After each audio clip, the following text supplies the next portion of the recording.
Vous informer est notre passion, mesdames, messieurs. Bienvenue sur cette nouvelle édition du journal sur Mondial Canal, dont voici les principaux titres. La variole des singes ou l'épidémie pox monte en puissance ici à Kinshasa. Plus de 6 communes sur 24 sont déjà touchées. Vous allez suivre un condensé de la semaine du gouverneur Grace Kwanga Bilolo du Congo central dans la suite de cette édition. Fin de ces sommaires, les détails et dans les corps de ces journaux. L'épidémie pox ou variole des singes touche déjà Kinshasa, capitale de la République démocratique du Congo. 6 communes sur 24 sont déjà concernées par quelques cas confirmés selon les docteurs praticiens Gongo, ministre provincial de la Santé. Suivez cet élément de Ribaniengo. L'évolution de la maladie mpox ou variole des singes est alarmante ici en République démocratique du Congo, précisément de la capitale Kinshasa. Déjà, la commune délimitée est indexée comme l'épicentre de la maladie où 26 cas ont été testés positifs. Ça peut nous conduire au confinement si nous ne respectons pas les mesures préventives. Nous sommes environ 17 millions d'habitants à Kinshasa. Si nous ne faisons pas attention, cette maladie peut envahir toute la ville de Kinshasa, explique le docteur praticien Gongo.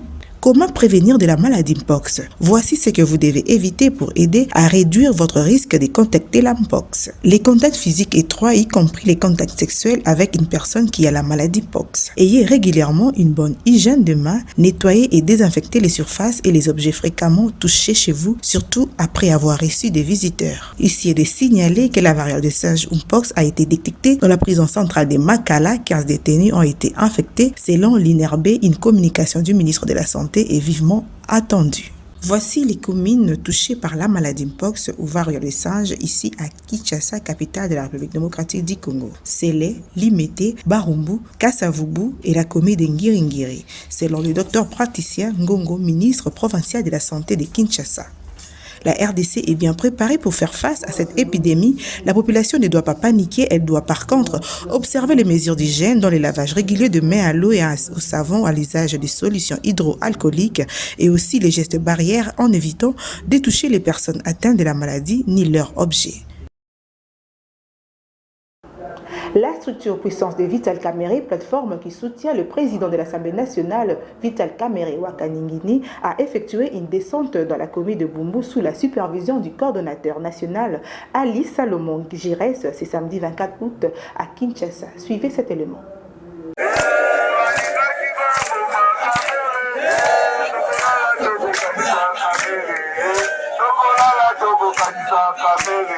Après la cérémonie en prélude de sa sortie officielle dans la commune de Limete, au quartier Kingabois, la structure puissance de Vital Kamerhe, plateforme de soutien au président de l'Assemblée nationale, Vital Kamerhe Wakaningini, chapeauté par le coordonnateur national Ali Salomon Gires, a effectué une descente émouvante dans la commune de Bumbu. À l'entrée des Jeux, l'hymne national a été entonné. Jour sacré, sois les témoins, jour sacré et immortel, serment de liberté, que nous légons à notre prospérité. Ensuite, une minute de silence en mémoire des victimes de l'agression à l'est de la République démocratique du Congo. Ayant pris la parole, les visionnaires de la plateforme a expliqué la vision ainsi que les objectifs de la structure puissance de Vital Kamerhe. Rappelons que le coordonnateur Ali Gires a salué la bonne volonté de M. Magloire qui a témoigné sa disponibilité à soutenir la vision de la structure puissance de Vital Kamerhe et a remercié l'assistance pour l'accueil chaleureux. La série de questions-réponses s'est déroulée dans un climat de paix. Et pour finir, M. Gires a sensibilisé les jeunes à condamner et à éviter les comportements délinquants tels que le phénomène Kuluna et autres antivaleurs qui dérangent la tranquillité publique. Revivez à travers ces condensés les activités ayant marqué la semaine du gouverneur du Congo central, Grace Kwanga Bilolo. La semaine allant du 19 au 24 août 2024 a été notamment marquée par la poursuite du séjour du gouverneur de la province du Congo central, Grace Kwanga Maswangi Bilolo, dans la province du Lualaba, ainsi que des différents échanges effectués par le vice-gouverneur Prosper Ntela à Matadi. Ce lundi 19 août 2024, le vice-gouverneur de la province du Congo central, Prosper Ntela, a reçu en audience une délégation de l'Office de gestion multimodale OGEFREM en sigle en mission d'itinérance au Congo central. poursuivant les travaux des commissions et des sous-commissions de la première session des assises mixtes défense et sécurité RDC Angola à Kampi-Aboma, à Kolwezi, le gouverneur de la province du Congo central, Grace Kwanga Maswangi Bilolo, ainsi que ceux des provinces frontalières à la République d'Angola, ont décidé de mettre à profit leur séjour dominical pour une visite guidée à travers les chantiers de la province du Lualaba. Le mardi 20 août 2024, soucieux de préserver la paix sociale, le vice-gouverneur Prosper Tella a convoqué une réunion de travail avec le directeur provincial de l'ONATRA, Médard Tsimba. Objectif, lever l'équivoque sur la bancarisation de la paye des journaliers et renforcer le système du shift qui a fait couler beaucoup d'encre, et ce, en présence du maire de la ville de Matadi. Ce même mardi 20 août, le gouverneur du Congo central, Grace Kwanga Maswangi Bilolo, ainsi que ses homologues des provinces frontalières à l'Angola ont participé au Conseil provincial de sécurité élargi,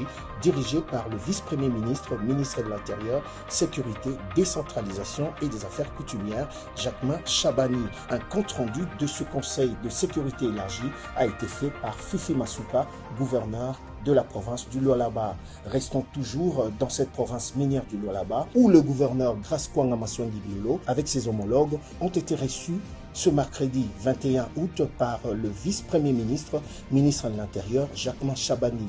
Au menu, la situation sécuritaire dans leurs provinces respectives et la gestion des nouvelles recrues au sein des forces de la police congolaise. Le jeudi 28 août, le vice-gouverneur du Congo central, Prosper Tella, a reçu le directeur provincial de l'INERA, Institut national des études agronomiques, accompagné du député provincial Joachim Mavungu Tsiku au gouvernorat de province. La relance des activités de cet institut public au Congo central était au centre de leur discours.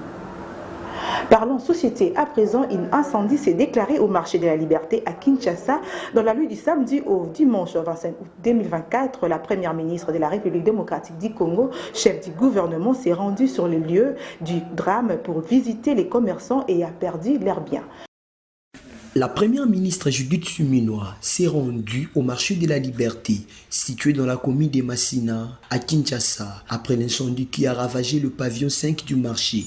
Sur terrain, la chef du gouvernement qui avait à sa suite le vice-premier ministre de l'Intérieur, le ministre de la Santé ainsi que le gouverneur de la ville de Kinshasa a échangé avec les victimes qui lui ont fait part de leur doléance sur ce troisième plus grand lieu de négoce de la capitale congolaise. En retour, Judith Suminwa a promis des solutions immédiates pour soutenir les commerçants dont les marchandises ont été calcinées. Selon les témoignages recueillis sur place, l'origine de l'incendie est inconnue jusqu'à présent. Plusieurs dégâts matériels ont été enregistrés, des étalages partis en fumée, et c'est là malgré les secours des sapeurs-pompiers. Le vendeur déplore également le manque de bouches à incendie pour éteindre les feux en cas de drame lors de l'intervention des pompiers. Incendie et salami awa na qui passe parce que nayebi que bato batekaka na bazandu bango nde basoutenaka économie na biso. C'est vrai, baza na informel tozotala ndenge tokobimisa bango na informel tobongisa, mais pour le moment baza bato moko basoutenaka pe économie na biso. Donc mpo na ngai ezalaki important naya kotala badégâts na koti kuna na pavillon 5 pratiquement biloko nyonso to eziki, il y a au moins plus de 100, pratiquement 100 tables si pas plus. Biloko nyonso eziki mosusu babombisaka biloko na kati, tout est perdu. Donc mpo na ngai ezalaki important natala badégâts nini, mais plus encore le plus important ndenge bato tokosunga bango. Heureusement nous n'avons pas eu de perte en vie humaine, mais na ndenge eza boye mpo na kobongisa il faut tokende na ordre. Nasengi bango représentant détaillant ya lobby na bureau, représentant oya grossiste bango nyonso tout bakoya na doléance na bango en faisant une liste batoyo bazikisi biloko numéro de téléphone na bango bakomo na bango na biloko oyo baza koteka na pavillon esika bazalaki po tokoka ko contrôler bakoya administrateur per ya marché kozala. De retour à Kinshasa, la présidente nationale de l'UNAFEC, l'honorable Mireille Massango Bibi Mouloko, a tenu une réunion de crise avec les membres de la fédération de Kinshasa. Au cours de ces échanges, la présidente du parti a brossé la situation qui prévaut à l'UNAFEC, caractérisée par des actes de violence récurrentes des dissidents de ce parti et en complicité avec certains partis membres de l'Union sacrée. Ainsi, l'honorable Mireille Massango Bibi Mouloko dénonce le non-respect de textes légaux régissant le fonctionnement de partis politiques en République démocratique du Congo et sollicite pour sa part l'implication des autorités du pays, dont celle d'Agissons et Bâtissons. Ils ont envoyé les voyous. On a signalé la présence de la jeunesse du parti du gouverneur du Haut-Katanga, Kiabula 4, ARDF. Et même quelques régarés qui étaient partis avec ces messieurs qui ont violé notre statut. Et ils ont pris des bambous, des cailloux, des machettes. Ils sont entrés à l'église catholique. Ils ont déchiré tout ce qui était là pour l'église. Ils ont cassé. Ils ont volé même des mabonda qu'on a mis hier. Et ils ont déshabillé quelques fidèles de l'église. Vous voyez où va le monde. Ils ont déshabillé nos mamans. Ils ont déshabillé les papas pauvres qui étaient là, les vieux papas. Ils croyaient qu'ils allaient trouver maman Mireille là-bas, monsieur Isaac CG là-bas et maman Sakina et le CGA chargé de la jeunesse. Dieu merci. Pour montrer combien nous sommes soutenus par l'esprit de Baba. Nous qu'on cherchait, nous n'étions pas là. Et ils ont trouvé nos membres, ils ont pillé téléphone, sac, même les perruques des femmes. Profitant de cette mise au point, les militantes et militants de l'UNAFEC Fédération de Kinshasa ont, à travers une déclaration lue ce lundi 26 août au siège de la Fédération de Kinshasa, l'Union nationale de fédération du Congo dénonce les actes de violence, vandalisme et de profanation organisés contre les militantes et militants de ce parti par un groupe d'inciviques dirigé par M. Herman Tinja et Salomon, ses réclamants proches du député provincial Jean-Ladislas Umba Lungane en connivence avec quelques membres du parti ARDEF du gouverneur du Haut-Katanga Kiabula. C'est depuis le 21 août 2021 que le feu Antoine Gabriel Kungu Wakamonza, d'heureuse mémoire, a quitté cette terre des hommes.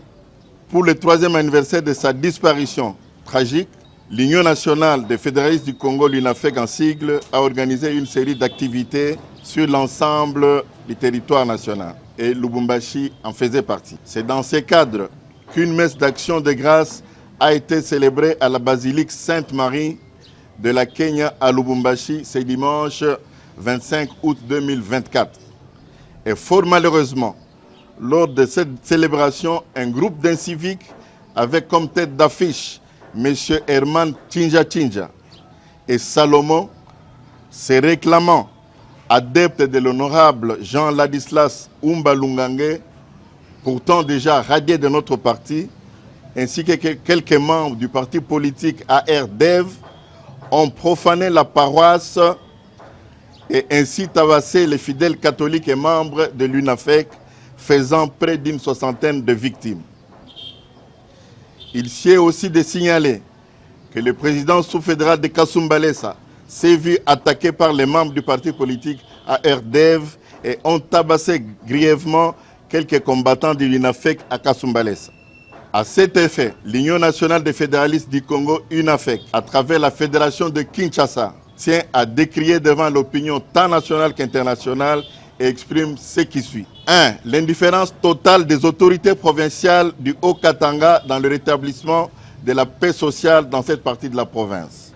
2. Des provocations récurrentes de la part des membres du parti politique ARDEV entraînant des dégâts importants du côté de nos membres, pourtant un parti de l'Union sacrée de la nation comme l'UNAFEC. Ainsi, nous déclarons ce qui suit. 1. La loi numéro 004/002 du 15 mars 2004 portant organisation et fonctionnement des partis politiques, en son article 7, stipule qu'aucun parti politique ne peut adopter la dénomination, le sigle, les symboles et autres signes distinctifs de notre parti politique déjà enregistrés par l'autorité politique compétente sous peine des sanctions prévues par la présente loi. À ce titre, l'honorable Jean-Ladislas Umbalungange et sa bande ne peuvent en aucun cas se prévaloir les droits d'utiliser les noms et les insignes de l'UNAFEC parce que n'étant plus membre de notre parti. 2. Les UNAFEC sollicitent des autorités de la province du Haut-Katanga le respect des lois de la République en vigueur en vue d'éviter les crises et des foyers de tensions inutiles qui entraînent des pertes en vies humaines et dégâts matériels importants des paisibles citoyens, faute de quoi nous agirons en conséquence. UNAFEC, Force tranquille, UNAFEC, force de frappe, UNAFEC, éléphant du Congo. Initié par le chef de l'État Félix Antoine Tshisekedi Tshilombo, les projets de construction des 300 écoles préfabriquées en République démocratique du Congo par la société Zeikor SA entrent dans sa deuxième phase car le gouvernement congolais va procéder à la réception du deuxième lot de 17 écoles équipées aux standards internationaux ce mardi 27 août 2024. Tshilombo vient de donner une réponse pragmatique à la problématique de la surpopulation scolaire provoquée par le programme de gratuité de l'enseignement de base. Un premier lot de 17 bâtiments peints en neuf, nouvellement érigés et disséminés dans différents coins de la ville de Kinshasa, sont prêts à accueillir des élèves dès la rentrée scolaire prévue le 5 septembre 2022 sur l'ensemble du territoire national. Ces bâtiments émanant de la première phase du projet de construction de 300 écoles préfabriquées en RDC, dont 50 seront destinées à la ville de Kinshasa. Initié par le président de la République, ce projet est exécuté par la société Zeikor SA avec une telle dextérité que les bâtiments déjà sortis des terres ne provoquent qu'admiration. Le projet consiste notamment à doter des écoles déjà existantes et identifiées par le ministère de l'Enseignement primaire, secondaire et technique EPSP des bâtiments neufs érigés conformément aux standards internationaux. Ces bâtiments se composent de 6 salles de classe dotées de kits nécessaires, bancs, tableaux, bureaux de l'enseignant, d'une librairie disposée selon les règles de l'art, d'un bureau pour le proviseur et d'une salle des professeurs équipés tous des meubles adaptés. 10 blocs sanitaires avec des lavabos permettant aux usagers de se laver les mains et éviter ainsi les maladies des mains sales. En outre, afin de permettre aux élèves et enseignants de travailler dans les meilleures conditions, en dépit de la chaleur de Kinshasa, Zeikor, en plus d'un système de ventilation et de climatisation aménagé, a utilisé une technologie particulière permettant non seulement d'annihiler les effets de la chaleur et de tous les bruits aériens, mais aussi de protéger le bâtiment contre l'incendie. Chacun des 17 édifices est également équipé d'une fosse septique ainsi que d'un raccordement d'eau et d'électricité. Telle est la composition des 17 bâtiments préfabriqués, marquant ainsi une fin réussie de la première phase du projet de construction des 300 écoles. L'Institut Lumumba Limité a eu droit à 2 bâtiments. Épée à Lumumba, épée des anges au sein de l'Institut Lumumba. Pareil que pour l'épée 1 et épée 2 Révérend Mayou du Kankokolo. À l'épée 3 Gamma de Baron. Ce journal est complètement terminé, mesdames, messieurs. Merci de l'avoir suivi et nous vous disons au revoir.